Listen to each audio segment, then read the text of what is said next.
चलिए आप लोग बताइए कि दुनिया में सबसे बड़ा संकट क्या है, सबसे बड़ा दुख क्या है? आपको जो भी लगता हो आप बोल सकते हैं। आप बताएं दुनिया में सबसे बड़ा दुख क्या है? क्लास में बैठना? नहीं, कुछ और है तो बताइए ना। चुप बैठने से क्या होगा? आप बताएं सबसे बड़ा दुख क्या है? बेरोजगारी है। क्या बोले? पर्यावरण प्रदूषण। यही है, आईएएस की तैयारी करने वाला बच्चा अलग ही जमीन पे रहता है, उसका अलग ही मामला रहता है एकदम। देखिए, घर वाली है, घर वालों, क्या बोला? घर वालों, ये कह रहे घर वालों से दूर रहना सबसे बड़ा कष्ट है जीवन का, यही कहना, घर वालों से दूर रहना। ये कह रही है बेरोजगारी सबसे बड़ा कष्ट है दुनिया का। और बताए? चिंता। देखिए, अब समय आ गया कि आप भी चोगा पहनने, दाढ़ी बढ़ा लें और कार्यक्रम शुरू करें। और लिखा हो झांसाराम बापू। अब आपके सामने ज्ञान से भरी बातें है। चिंता, अरे चिंता तो दुख है ही, उसका कारण पूछ रहे हैं। सबसे बड़ा दुख किस वजह से जीवन में होता है ना? दो उत्तर मेरे पास आए हैं, बेरोजगारी और घर वालों से दूर रहना।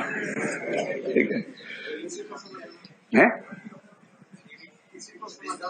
किसी को समझना, ये सबसे बड़ा दुख है।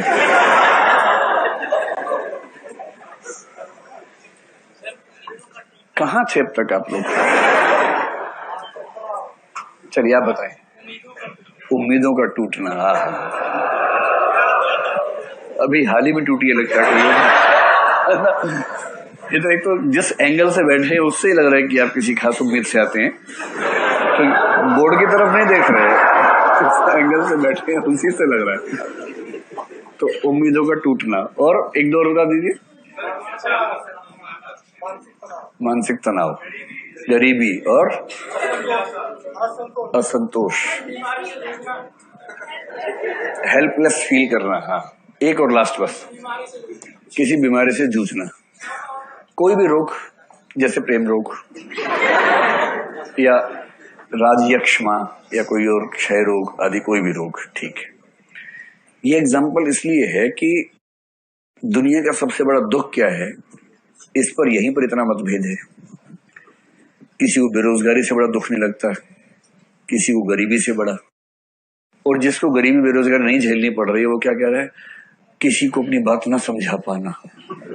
ये रोमांटिक आदमी है, इसको रोजी रोटी की चिंता नहीं है, रोटी पक्की है, रोटी पराठा मक्खन रखा है घर के अंदर।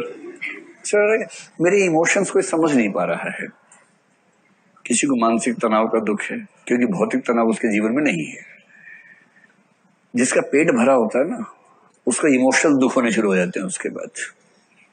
हाय, मुझे समझ नहीं पाया है, क्योंकि इसकी रोटी रखी हुई है रात के लिए तैयार।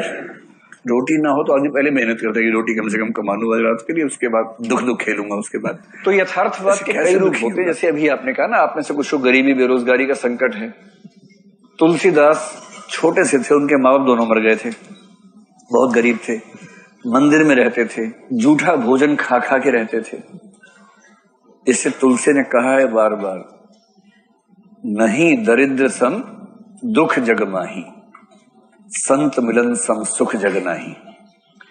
दुनिया में सबसे बड़ा सुख है संत मिलन का सुख। संत मिलन का मतलब अपनी नेचर के अच्छे लोगों से मिलने का सुख।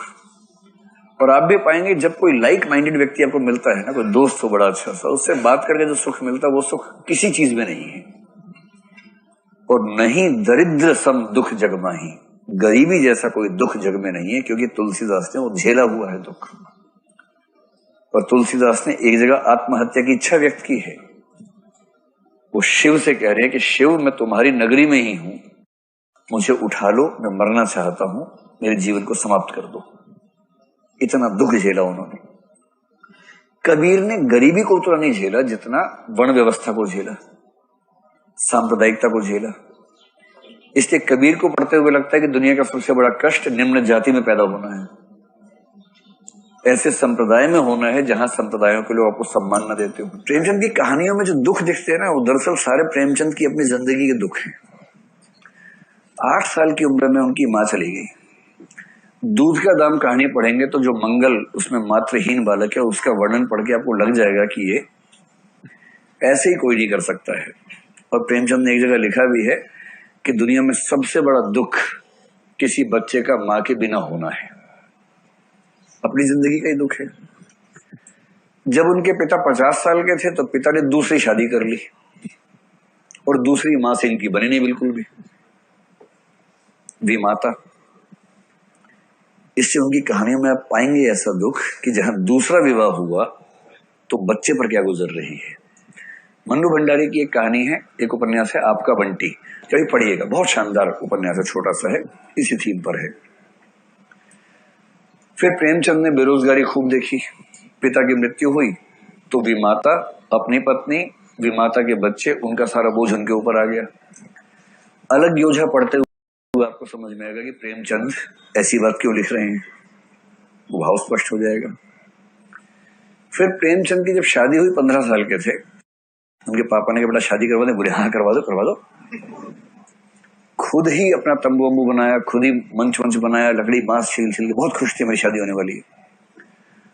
और शादी के बाद, उस जमाने में शादी के बाद पहली बार देखा जाता था, पति पत्नी एक दूसरे को देखते थे। तो शादी के बाद देखा तो जिस रस का संचार हुआ वो श्रृंगार ने विभत्स था, यह भयानक रस था। मतलब उनको ऐसा लगा तो विवाह संबंध शून्य हो गया, बात ही नहीं होती थी पत्नी से। इसलिए अनमेल विवाह या बेमेल विवाह प्रेमचंद के साहित्य की एक बहुत बड़ी समस्या है। हर रचना में आपको अनमेल विवाह के जिक्र मिल जाएंगे। और फिर बाद में उनको ये लगा कि अब मैं अगली बार शादी करूंगा। उस समय तलाक नहीं होता था लेकिन चोरी छिपे तो हो ही जाता था। उनकी पत्नी भी अपने घर गई तो फिर लौट के नहीं आई लंबे समय तक। तभी वो फिर से शादी करनी है, लेकिन ऐसे नहीं करूंगा। अब वो अड़ गए कि अब मैं किसी बाल विधवा से ही शादी करूंगा, क्योंकि वो विधवा विवाह का समर्थन पहले कर चुके थे प्रेमा में। और अंत में अपने एक परिचित की बेटी शिवरानी देवी से विवाह की, जो बाल विधवा थी, जो प्रेमचंद की पत्नी हुई। इसलिए जब आप गोदान में झुनिया और गोबर का विवाह पढ़ेंगे तो भी प्रेमचंद नजर आएंगे उसके बीच में, कि अपनी जिंदगी का ये भाव है। तो प्रेमचंद की लगभग हर कहानी में प्रेमचंद खुद बैठे हुए हैं। और प्रेमचंद गांव के आदमी हैं, इसलिए गांव की समस्याएं, असली जीवन की समस्याएं, आर्थिक समस्याएं उनके पास केंद्र में है, सामने है। प्रसाद बनारस के आदमी हैं, सुपारी की दुकान चलाते हैं। सुपारी मुंबई वाली सुपारी नहीं कि मैं तेरी सुपारी ले लेता हूं,